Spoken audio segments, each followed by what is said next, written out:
में हेल्प करता है बैकबोन स्ट्रेट रहने में। तो हर कंट्री का एक बैकबोन है।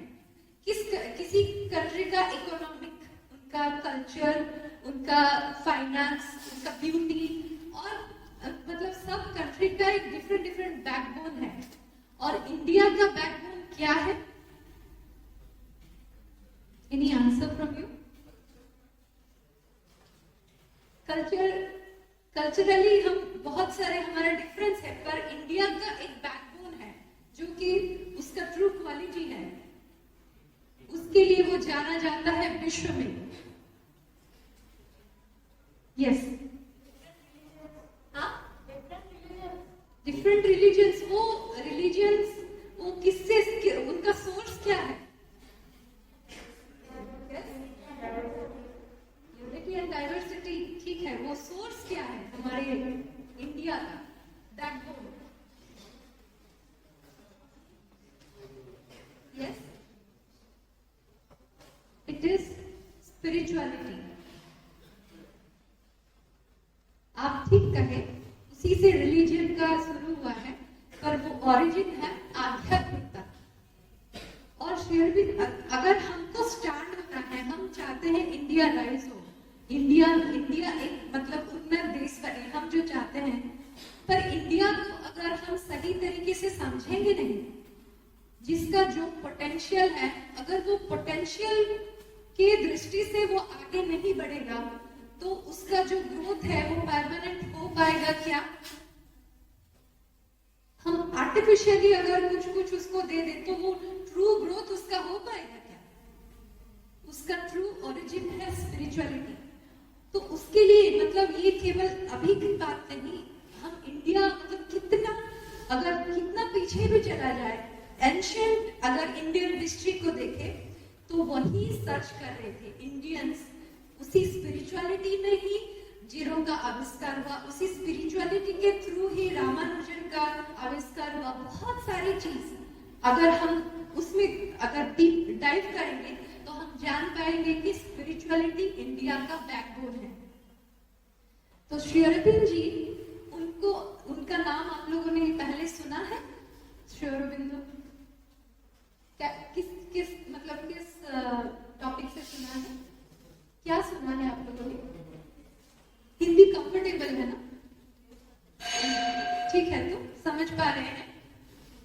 हाँ, बोलिए। डायरेक्टर के साथ मतलब तरह से सुने। अच्छा, क्या सुने हैं उनसे श्री अरविंदो के बारे में? Freedom fighter. Any other information about him? Acha. Philosopher? Yes. Some more? Yogi? Yes. And his birthday is in 15th August, which is also our Independence Day. And what else you know about Sri Aurobindo?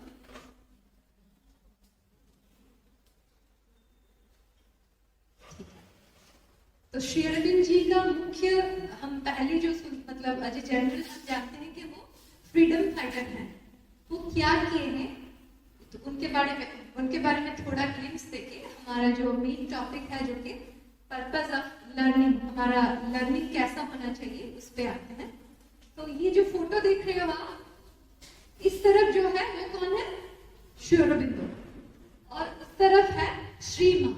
उनको माँ कहते, माता जी कह के भी पुकारते हैं, माँ कहते हैं, जो कि यस हर मतलब मेन उनकी जो माता पिता ने दिया है वो मेरा अल्फासा। वो फ्रांस में पैदा हुई है, उसके बावजूद भी ऐसा नाम उनको मिला है, मीरा। सो उनको श्री अरविंद आश्रम में उनको माँ कहा जाता है, ठीक है, जो कि श्री अरविंद आश्रम उन्हीं ने ही मतलब क्रिएट किए हैं। तो श्री अरविंद जी के बारे में थोड़ा अगर ग्लिम्स दिया जाए, श्री अरविंद जी 1872 15 अगस्त को जन्म लिए हैं। और उनके जो पिताजी हैं वो चाहते थे कि श्री अरविंदो मतलब बाहर ही विदेश में ही अपना पढ़ाई खत्म करे, क्योंकि तभी देश की हालत ठीक नहीं थी, पराधीन था। स्वाधीन नहीं था भारत, तो यहाँ पे क्या हो सकता है। तो इसीलिए उनके पिताजी चाहते थे कि वो मोस्टली फॉरेन में ही उनका स्टडीज हो और इंडिया के बारे में ज्यादा ना जाने। तो वो मतलब 7 साल की उम्र से ही वो फॉरेन में ही थे और उनको 14 साल तक इंडियन कल्चर, इंडिया में क्या चल रहा है, कैसे वो पराधीन है, कैसे उस पर अत्याचार हो रहा है, उसके बारे में कुछ भी नहीं जानते थे। और वो कहते हैं कि मैं जब वो 14 साल के बाद धीरे धीरे करके उनके पास कुछ मैगजीन्स आते थे जो उनके पिताजी ही भेजते थे, जिसमें इंडिया कैसे मतलब अभी उसका सिचुएशन क्या है वो धीरे धीरे जानने लगे। और उनके अंदर एक मतलब आंदोलन उत्पन्न हुआ कि ये जो मेरी माँ है वो अभी पराधीन है, उसके लिए मैं क्या कर सकता हूँ। तब जब वो इंडिया आते हैं, वो तो जब वो श्री अरविंद विदेश में पढ़ाई करते थे, वो बहुत ही लैंग्वेज, उनको बहुत सारे लैंग्वेज के बारे में वो लैंग्वेज जानते थे और स्टडीज में भी वो टॉपर थे। उनको मतलब तब का एक एग्जाम था आईसीएस एग्जाम, जो कि अभी हम उसको जो कलेक्टर मिनिस्टर बनने के लिए जो एग्जाम होता है, तब वहां पे आईसीएस एग्जाम था। तो वो आईसीएस एग्जाम में श्री अरविंद जी टॉपर किए थे रिटन एग्जाम में। और एक एग्जाम था जो कि घुड़सवारी का, दोनों कंबाइन थे, पहले रिटन एग्जाम फिर घुड़सवारी का। तो वो जानबूझ के वो एग्जाम नहीं दिए। क्यों नहीं दिए? अगर वो भी क्लियर हो जाता तो उनको किनके अधीन काम करना पड़ता, किसके अधीन काम करना पड़ता? अंग्रेजों के अधीन, जो कि वो नहीं चाहते थे। अभी हम अपने आप को पूछे, ऐसा एक मतलब पोजीशन आपको दिया जाएगा और बोला जाएगा कि इसके लिए आपको देश छोड़ना पड़ेगा, देश को रूल करने के लिए वो पोजीशन मिलेगा, तो आप कौन सा चूज करोगे? हम क्या करते हैं मोस्टली आजकल, क्या चूज करते हैं हम? हाई सैलरी, मतलब जिसमें मुझे ज्यादा सक्सेस मिले वही चूज करते हैं। पर श्री अरविंद जी वो क्या किए, कभी इतना बड़ा अपॉर्चुनिटी को जानबूझकर ठुकरा दिए, जानबूझकर अपने आप को डिस्क्वालीफाई किए। और उनको देखकर कभी बड़ौदा के राजा गायकवाड़ वहां पे थे, तो ऐसे उनका जो देशभक्ति देखकर वो उनके कॉलेज में, बड़ौदा में इंपीरियल कॉलेज में उनको नौकरी के लिए उनको लिए। फिर श्री अरबिंदो बड़ौदा में अपना कार्य करते हैं और श्री अरबिंदो जब मतलब इंडिया आते हैं, वो कंप्लीटली वो कैसे देश के लिए काम कर पाए, वो उनका वही मकसद रहता है। वो अपने लिखने से, अपने राइटिंग से बहुत सारे युवकों को प्रभावित करते हैं। जैसे कि एक ही मतलब उनके राइटिंग से मैं आपको बताना चाहती हूँ कि हम अपने देश को कैसे देखते हैं।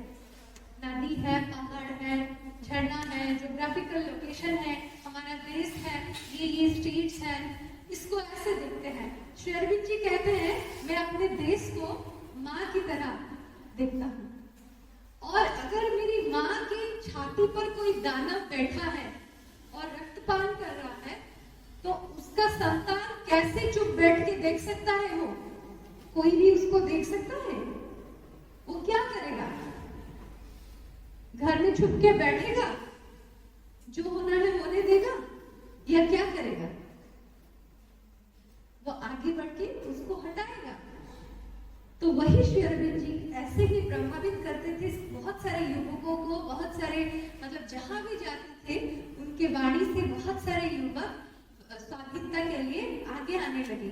और श्री अरविंद जी ही एकमात्र पहले व्यक्ति थे, श्री अरविंद जी पहले व्यक्ति थे जो कि पूर्ण स्वराज की मांग की। ये आप लोग पहले जानते थे? ये सब मतलब हिस्ट्री हम जो भी अभी हमारे देशभक्तों के बारे में जानते हैं, ये पूरा हम नहीं जानते। बहुत कुछ वहां पे मतलब अगर आप उसमें खोजोगे तो बहुत लोगों का सैक्रिफाइस, बहुत लोगों का बलिदान आप देख नहीं पाए हैं जो वो देख पाएंगे। उनके वजह से आज हम फ्री इंडिया में आराम से हैं। तो श्री अरविंद जी मतलब उनका जो जैसे वो आगे बढ़ते गए, तो ब्रिटिश पार्लियामेंट में हलचल मच गई और वहां पे डिस्कस हुआ कि अगर Shri Aurobindo is the most dangerous man, अगर वो उनको खुला छोड़ दिया जाए तो हमारी गद्दी हमसे छिनने वाली है। तो इसके लिए क्या किया, उनको एक फॉल्स केस में आलीपुर जेल में उनको बंद कर दिया। तो श्री अरबिंद जी को जो आप बोल रहे हैं योगी, तो योगी ये जो वर्ड कब से उनके साथ लिंक हुआ, तो एक बार क्या हुआ था, श्री अरबिंद जी के भाई ने, उनके भाई थे बारिंद्र, उनको माउंटेन फीवर हुआ था और बहुत ही सीरियसली उनका मतलब उनका हेल्थ कंडीशन बहुत सीरियस हो गया था, मतलब डेथ उनका मतलब मृत्यु के ब्रेक में थे। तो तभी क्या होता है, वो बहुत कुछ कोशिश करते हैं, पर श्री अरबिंद जी देखते हैं एक नागा सन्यासी आते हैं, वो एक कप में पानी में कुछ मंत्र पढ़ के कुछ मतलब स्टिक कुछ करते हैं, मंत्र पढ़ते हैं और वो पानी पीने के लिए देते हैं बारिंद्र जी को। तो उस और बोलते हैं वो कल ठीक हो जाएगा, ठीक है।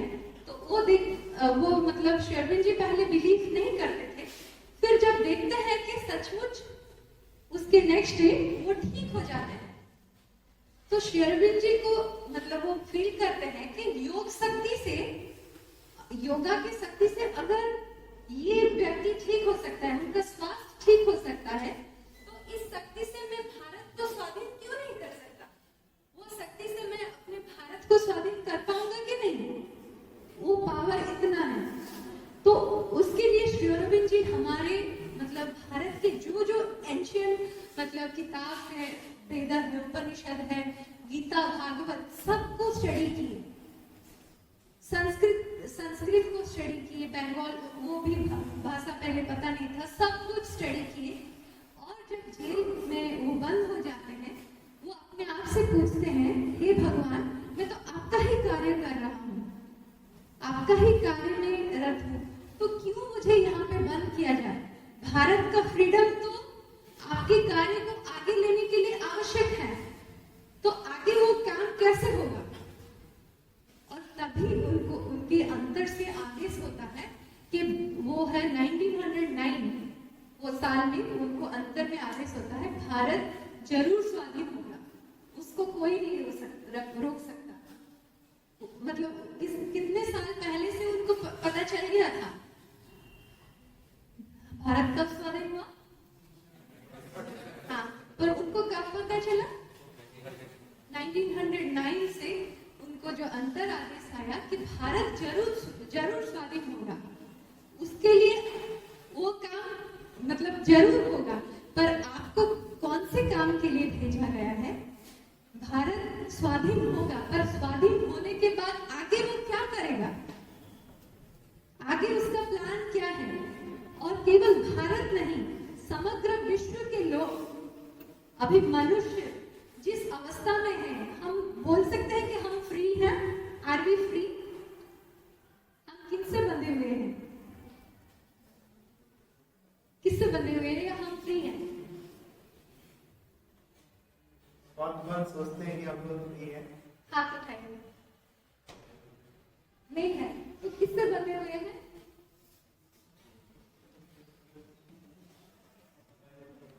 हाँ, या कास्ट सिस्टम और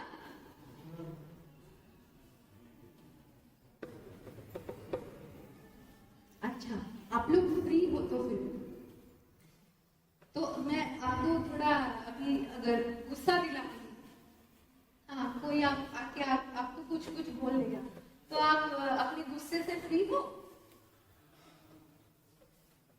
अपने आप से आप फ्री हो। हम जो नहीं चाहते हैं वो भी कर देते हैं, तो हम कैसे कह सकते हैं कि हम फ्री हैं? समझ में आया? अच्छा, आप लोग कौन दुख चाहते हो?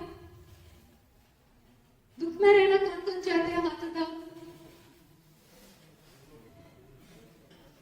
दुख नहीं चाहते, सुख चाहते हैं। सुख कौन कौन चाहते हैं? सुख भी नहीं चाहते, कुछ नहीं चाहते। अच्छा, ठीक है। कौन कौन मतलब निरोग जीवन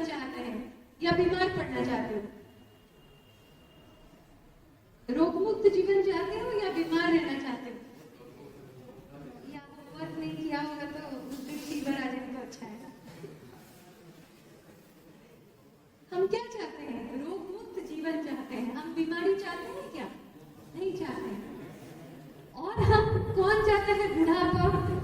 बूढ़ा होना कौन चाहता है? या कैसे रहना चाहते हैं हर वक्त?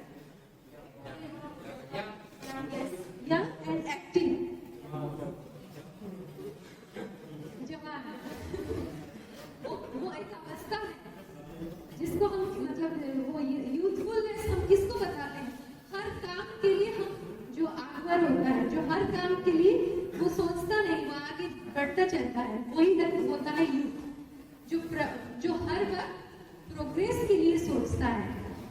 ठीक है, तो वो भी चाहते हैं, पर बुढ़ापा आता है कि नहीं? अगर अच्छा, कौन मरना चाहते हैं? मृत्यु कौन चाहते हैं? कोई चाहता है? ये कैसा सवाल है पूछ रहे हो ना? तो क्या क्या चाहते हैं? हम हर वक्त जीना चाहते हैं, मरना कोई नहीं चाहता है, पर फिर भी मृत्यु आता है कि नहीं? तो श्री अरविंद जी वही कह रहे हैं कि इन सब से जो मनुष्य बंधा हुआ है, तो इंडिया फ्री होगा, पर होने के बाद भी ये जो मनुष्य समाज, जो मनुष्य जिस अवस्था में है, वो खुश नहीं है अपने अवस्था से। वो जो भी कर रहा है, जो भी प्रॉब्लम का सलूशन निकाल रहा है, वो फिर और एक प्रॉब्लम और एक बड़ा प्रॉब्लम क्रिएट कर रहा है। कोरोना तो किसने क्रिएट किया? मनुष्य ने ही किया है कि नहीं? तो वो अपने आप को बचा रहा है या मार रहा है? वो अपने लिए सलूशन निकाल रहा है या बिगर प्रॉब्लम क्रिएट कर रहा है? Very good. तो वही बता रहे हैं कि अगर मनुष्य अपनी अवस्था से अगर वो चेंज नहीं करेगा, वहीं रह के वो अपने मन से ही अगर अपने लिए सलूशन निकालेगा, तो वो और एक बिगर प्रॉब्लम की ओर ही जाएगा, पर ट्रू सलूशन वो अपने लिए नहीं निकाल पाएगा। जो ये हम चाहते हैं, हम सुख, परम सुख चाहते हैं, जो ब्रेक ना हो, दुख से ब्रेक ना हो। हम चाहते हैं हर वक्त युवक जैसा रहना चाहते हैं, हम चाहते हैं, मतलब हम मरना नहीं चाहते, हम दुख नहीं चाहते, फिर भी हमें मिलता है। तो इन सब से मुक्त होना हमारा अधिकार है। तो वो अधिकार, वो मतलब मुक्त होना अगर चाहते हैं, उसके लिए हमको पहले जानना होगा कि हम क्यों आए। अगर हम खुद को नहीं जानेंगे तो इसका हल भी नहीं पाएंगे। तो हम खुद को जानते हैं क्या? आप कौन है? हाँ, आपका नाम आप कौन है? आप कौन हो? जी, आप कौन हो?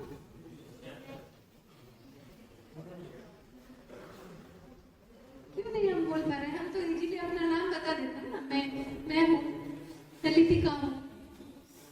पर ये हमारा ट्रू आइडेंटिटी है क्या? अगर होता तो अगले जन्म में भी मैं लिपिका ही होती। क्यों पूरा चेंज हो जा रहा है? तो इसके पीछे कोई और है कि नहीं? तो उसको जानना है। श्री अरविंद जी कहते हैं कि हम जो जन्म लेते हैं, हम भगवान से एक प्रॉमिस करके आते हैं, और ये जो जीवन में, बाहरी जीवन में हम जितना उलझ जाते हैं, वो प्रॉमिस को हम भूलते जाते हैं। इसीलिए जो बचपन में जो स्माइल रहता है, वो बड़े होते होते वो क्या हो जाता है? चला जाता है। हम बच्चे जब छोटे रहते हैं तो कृष्ण के जैसे हंसते हैं, बड़े होते होते कंस की तरह लगते हैं। तो ये जो ट्रू चेंज, तो ये जो ट्रू चेंज लाने के लिए हमको अपने बारे में जानना है। हम जो भी कर रहे हैं, हम सबके बारे में जानना है। इसीलिए माँ कहती है, अपने जीवन के लक्ष्य के बारे में हमको सचेतन रहना है। और वो लक्ष्य क्या है? आपका लक्ष्य क्या है?